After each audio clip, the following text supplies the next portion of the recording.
Oh, yo, wrong house, kid. Get the f out. Hands up. Stand up. Place your fingers behind your head. You a cop? You wish I was a cop. Where's the girl? I told the cops. She ran off, drunk or something. People lie. I don't trust people. I trust biology. Your mind has you in a bathtub. It is just a wet towel, but adrenaline makes your heart race.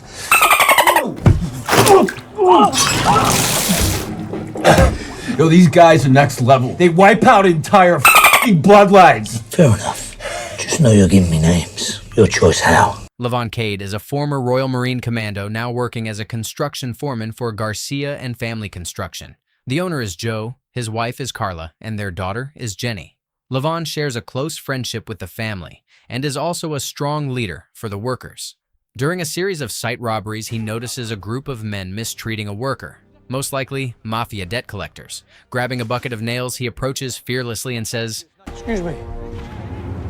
He needs to get back to work. However, the thugs dismiss him like a rat and continue teaching the worker a lesson. That is a big mistake on their part, because Levon attacks. He beats them like children before throwing them out. Having witnessed the fight, Jenny approaches him afterward, completely impressed by his skills. She asks him to teach her, which makes him laugh. She hands him food her grandmother prepared, but he tells her she didn't see the fight. Jenny agrees, telling him to just watch her back if she ever needs it. Before leaving later, Levon drives to pick up his daughter, Mary, as it is his visitation day. She lives with Levon's wealthy father-in-law, Dr. Roth, who has custody and dislikes Levon immensely. He feels Levon wasn't there when Mary's late mother needed him and won't be there when Mary needs him either. He tells Levon, "You're an unsafe parent." Levon knows Roth is only provoking him to be violent and doesn't give him the satisfaction of a response. Instead, he simply leaves with Mary. At a restaurant, Levon gives Mary a photo of her and her mother, which leaves her with mixed emotions. Later, Levon goes to a meeting with his custody lawyer, Matt. Apparently, the defense claims Levon has untreated PTSD and brain trauma from his military service, putting him at risk for violence. Levon is frustrated by this, as his 22 years of service are now starting to look like a crime. However, things get even worse as they request supervised visits and a reduction of visitation from 2 hours a week to 1 hour every 2 weeks. Levon is prepared to fight and tells Matt he has $10,000 saved, but Matt points out the fact that he sleeps in his truck. Levon promises to fix that, but Matt wonders why Roth hates him so much. Levon explains that Roth believes he is responsible for his daughter's passing. However, it was a suicide, and Levon was deployed overseas at the time. Since Roth has a solid and very expensive legal team, Matt feels the best they can do is negotiate a surrender. Well, Levon doesn't accept that and takes out some money, ready to fight tooth and nail. That night, Jenny and her friends arrive at a club to celebrate the end of a semester. Levon, on the other hand, finally gets a room to stay in.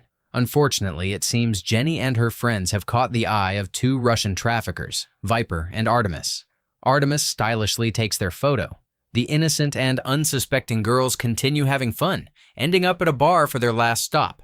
Jenny asks the bartender Johnny for a table, and he manages to get her name after a flirtatious look. While she joins the girls, Johnny immediately sends a text message, clearly working with the traffickers.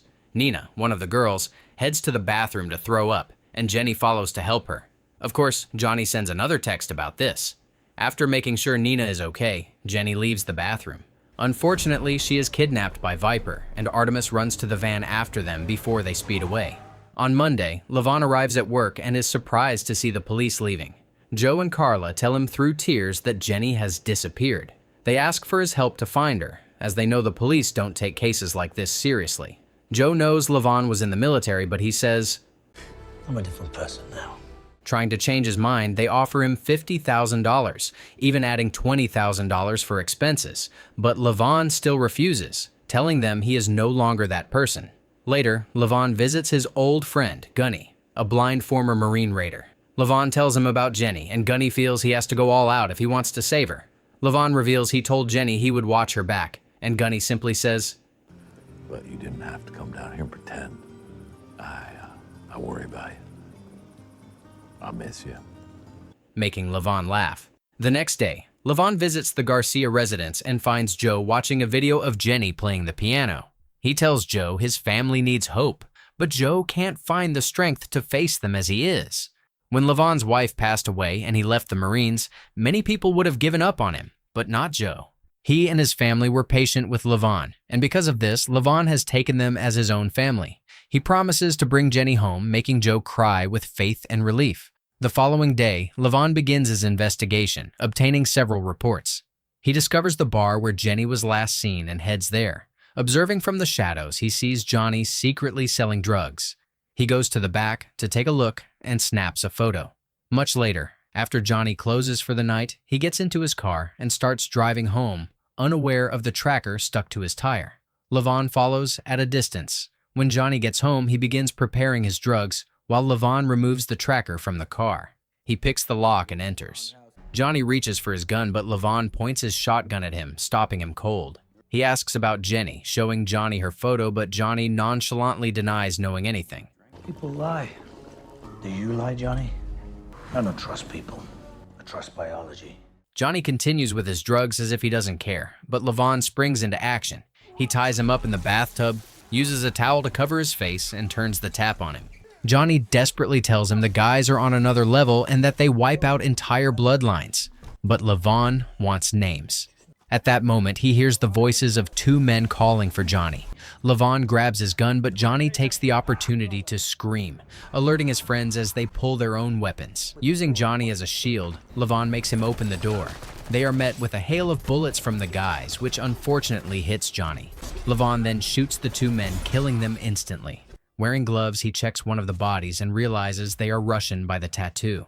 He collects the rolls of cash from their pockets, grabs his weapon, and leaves. Meanwhile, in her cell, Jenny is heartbreakingly whispering, "Who I really am. I wish you could have seen me in a blanket of accomplishments. I'm sorry, Mom. I'm sorry for..." The next day, Levon watches Johnny's house from his truck and notices a man and two guys arrive. The man is Vola Holiznik, a high-ranking captain working for Symon Kharchenko, an enforcer for the Bratva, a Russian Mafia crime syndicate. The two guys are Danya and Vanko, Symon's sons. They believe the guys shot each other, but Wolo notices something is wrong. The $90,000 is missing, and the gunshot wound is from a shotgun.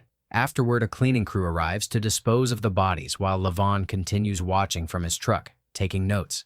He receives a video call from Mary, who shouldn't be calling him from school. She just wants to say hi and tell him she loves him, which makes Levon happy. When the call ends, Levon focuses back on the task at hand and sees Wolo leave with the guys. He immediately follows them at a distance until they reach Wolo's house.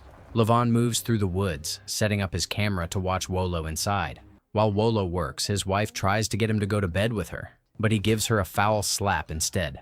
Levon watches all this in silence, also listening to their voices through his audio. The wife leaves the house angry, and afterward, Levon enters, surprising Wolo. He pours hot coffee from the espresso machine onto his face and knocks him unconscious with a punch. Later, Levon has Wolo tied to a chair by the pool while he nonchalantly eats. He pushes the chair back, tilting Wolo halfway into the pool while a long chain prevents the chair from sinking in. Wolo tells him which group he belongs to, claiming he has a high rank, but Levon already knows about the Bratva. Wolo threatens Levon, but Levon doesn't even see him as a threat. Instead, he slaps him while saying something. Wolo tells him she is his wife, which earns him another stinging slap. Levon throws the money into the pool, telling Wolo he is not a thief. He shows him Jenny's photo, telling him she was kidnapped. Wolo mentions a name, Dimi, and speaks angrily in Russian. Levon only asks about Jenny, but Wolo wonders who and what Levon is. Seeing he's getting nowhere, Levon cuts the chain and Wolo falls into the pool, drowning, while Levon watches. Outside, Levon translates what Wolo said in Russian through his phone and wonders who Dimi is. Later, the same cleaning crew from before arrives at the house. Symon also arrives, and Danya and Vanko greet him respectfully. Inside, they look at the CCTV, and Symon questions Levon's motives. Apparently, Dimi is Wolo's son, who prefers mischief over hard work. Instructing Danya and Vanko, Symon speaks.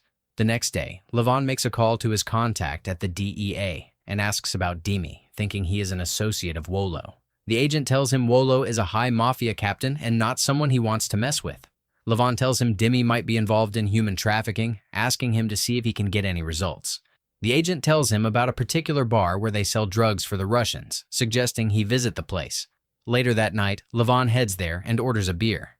In the security room, Artemis watches the screen as a man named Dougie approaches her. She notices Levon and tells Dougie she doesn't like him because he looks like a cop. With a high-tech spy camera, she also notices he has a weapon in his pocket, and Dougie goes out to confront him. Levon stylishly shows him the money he's carrying, and Dougie tells him to follow him inside. There, he meets Dutch, the man in charge. Dutch asks about the weapon, and Levon tells him it's just a safety measure. However, Artemis whispers in Dutch's ear that Levon is a cop. Levon denies it, but Dutch asks him to take everything out of his pockets. Levon disagrees, leading Dutch to signal his biker gang to handle him. However, this is child's play for Levon, and he easily defeats them all in a fight without breaking a sweat. Dutch is impressed and proceeds to shake his hand, saying, Look at those bricks. You ain't a cop. You're a working man. He wonders if Levon was a soldier, and Levon simply tells him he did his part. Dutch was also a soldier, and they sit down to discuss business. Levon tells him he wants to buy drugs, bluegrass specifically. Dutch wonders why he came directly to them, but Levon continues his lie, saying his Chicago contact disappeared and he has no time to waste.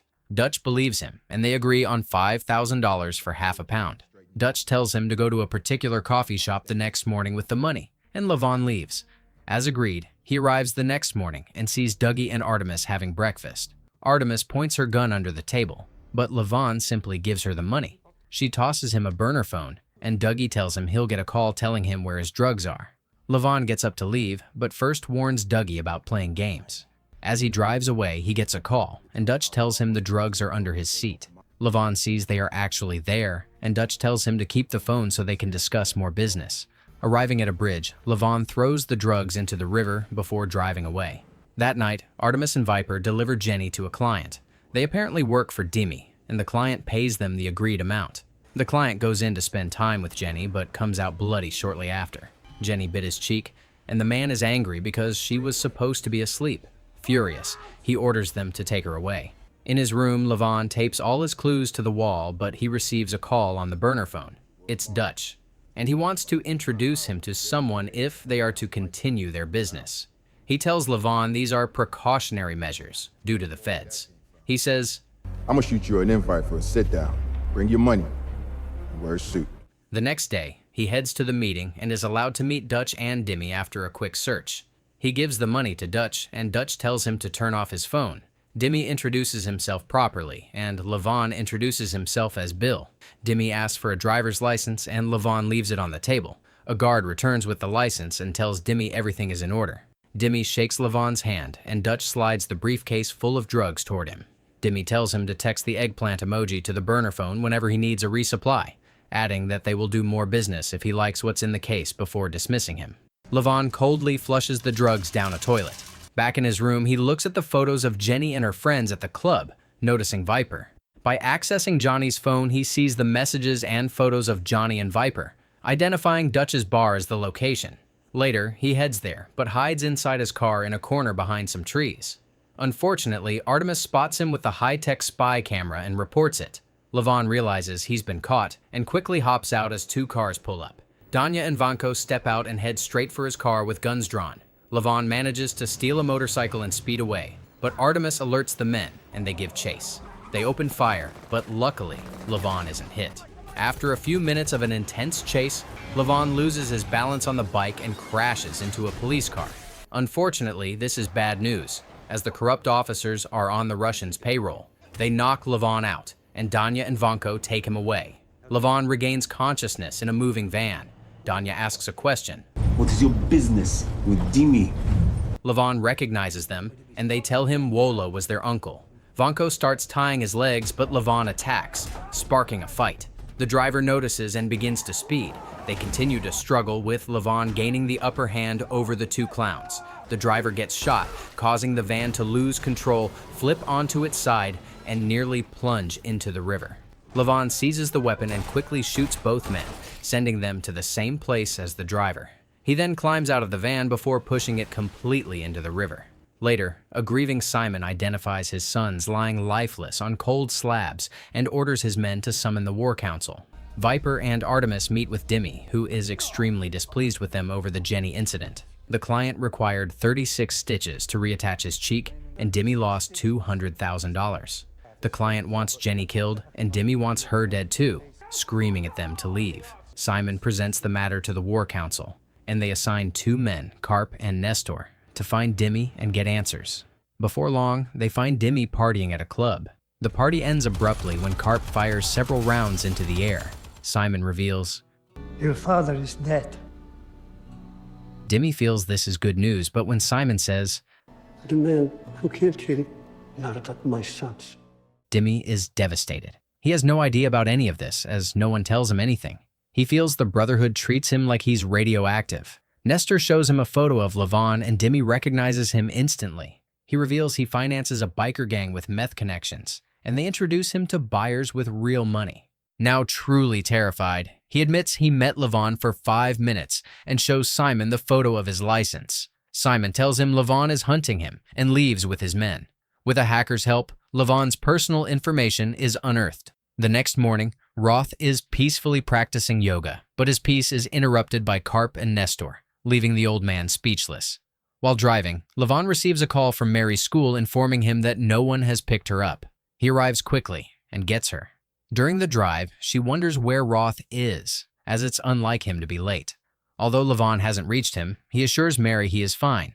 After confirming her trust in him, he admits some bad people are after him, and he doesn't want anyone he loves to get hurt. He asks her to check Roth's location since she shares hers with him and realizes he is at home. Levon quickly turns the car around, and when they arrive, they see part of the house in flames. Levon orders Mary to wait by the car and runs inside. Fortunately, he finds Roth, who has been beaten and tied up, and immediately pulls him out. Levon admits the people were from the Russian Mafia, and Roth tells him they were looking for him. The man finds more reasons to hate Levon, saying, This happened because of you. Mary reminds him that Levon could have left him in the house but saved his life instead, making Roth feel guilty. Levon tells him to go to the hospital where he'll be safe while he looks after Mary.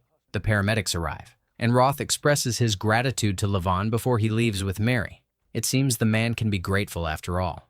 Levon takes Mary to Gunny's house, and he and his wife, Joyce, happily welcome them both. Afterward, Gunny and Levon sit outside to talk, with Gunny realizing the situation has turned ugly. He wonders if Levon can truly find Jenny, but Levon is more than determined. Gunny decides to help and takes Levon to his armory, giving him high-quality weapons for his fight. Afterward, Levon puts the bags in his trunk as he prepares to leave. Mary doesn't want him to get into trouble since she barely sees him, but he promises to return. He hands her a patch featuring the US and UK flags, saying, Way to hold on to this.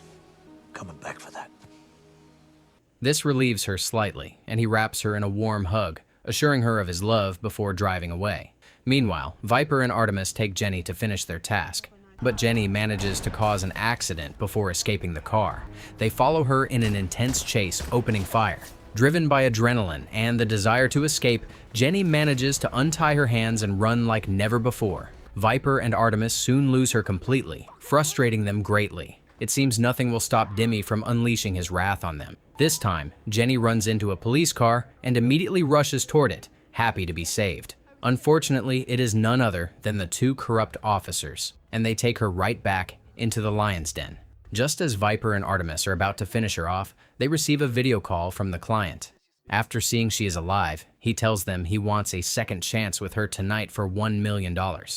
Viper agrees, assuring him she'll clean her up, but the client says he wants her dirty instead. Jenny simply sits in the filthy puddle where she's been tossed, hopeless and exhausted. Levon arrives at Dimmy's location and quickly takes out the guards one by one. By the time those outside realize what's happening, Levon throws a grenade and a gunfight erupts. He takes care of all the guards before going after Dimmy, who is hiding cowardly with a woman under a table. Dimmy takes the woman hostage, pointing a gun at her head to stop Levon.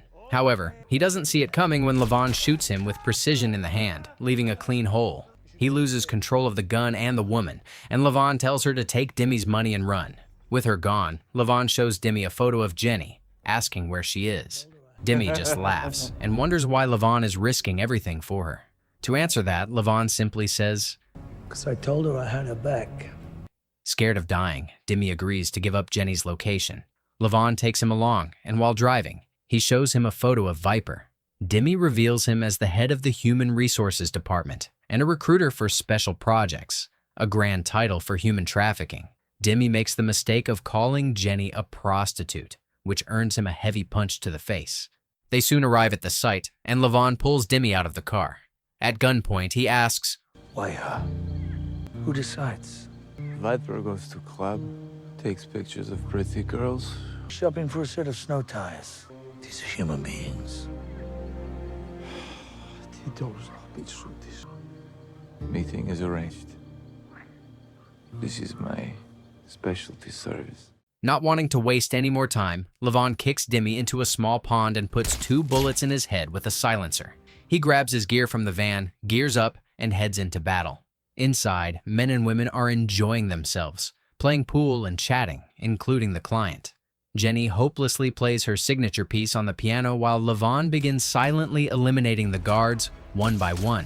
Meanwhile, Dutch receives word of Levon's actions, learning he's on his way to Dimmy's safe house. Rumor is he's on his way to Dimmy's trap house right now. Everybody! And they all head out armed to catch Levon. Levon enters the house through the back, while Artemis and Viper drag Jenny away from the piano. They chain her hands above her head and go to find the client. The man picks up a knife and tells Jenny he wonders what she looks like on the inside. Fortunately, Levon throws a grenade into the house, causing an explosion that halts the client's mission. A shootout breaks out, and Levon begins picking off guards while avoiding fire. The guests flee the house for their lives as Dutch and his gang arrive. The gunfight intensifies as they join in, but Levon continues to cut them down with his sharp skills. Jenny tries to scream, but Artemis covers her mouth, holding a gun to her throat. With a shaky voice and a gun drawn, Viper assures the client that everything is under control. Levon finishes the last of the gang, but Dutch comes for him. They engage in an intense struggle, but Levon takes the upper hand and drives a knife into Dutch's throat. He tells him his fight was never with him, and Dutch weakly says he knows, urging him to finish it. Levon does so before closing Dutch's lifeless eyes. He picks up his rifle and manages to locate Jenny through her scream. The client boldly confronts him and asks, How dare you come in here? but instantly receives a brutal shot to the chest, the force of which flips him into a brick tub. Viper and Artemis begin to panic, and Viper fires at Levon until he runs out of bullets. Levon simply ducks and enters with his rifle aimed at Viper. He delivers a heavy punch, knocking him to the ground. Artemis lunges at Jenny, but Jenny kicks her twice, sending her head first into the bricks. Levon continues giving Viper the beating of his life, making him cry for his mommy. Driven by adrenaline, Jenny overpowers Artemis and catches her in a leg lock around her neck. Levon finishes Viper by using his elbow to snap his neck, while Jenny succeeds in breaking Artemis's neck with her knees.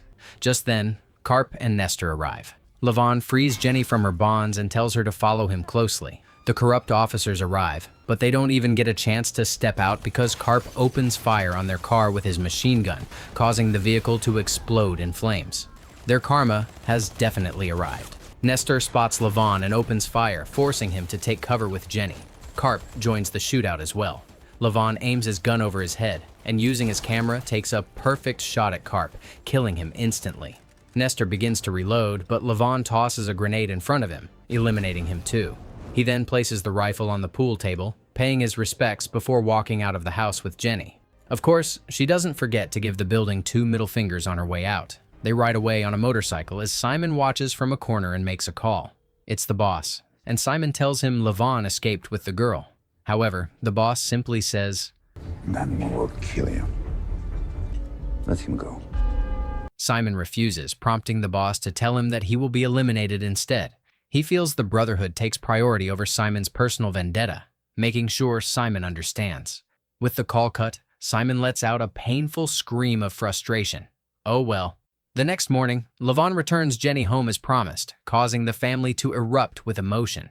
Carla and Joe hug their daughter with tears of relief before hugging Levon and expressing their deepest gratitude. Seeing that everything is back to normal, Levon departs. He arrives at Gunny's house, and Mary runs to him with a big hug. He kisses her forehead and then goes to greet Gunny, who welcomes him back. He also hugs Joyce, who is happy to see him safe. Sitting down, he tells Gunny he found Jenny and then joins them for breakfast as one family. Holding him, Gunny says, Welcome back, brother. making Levon smile.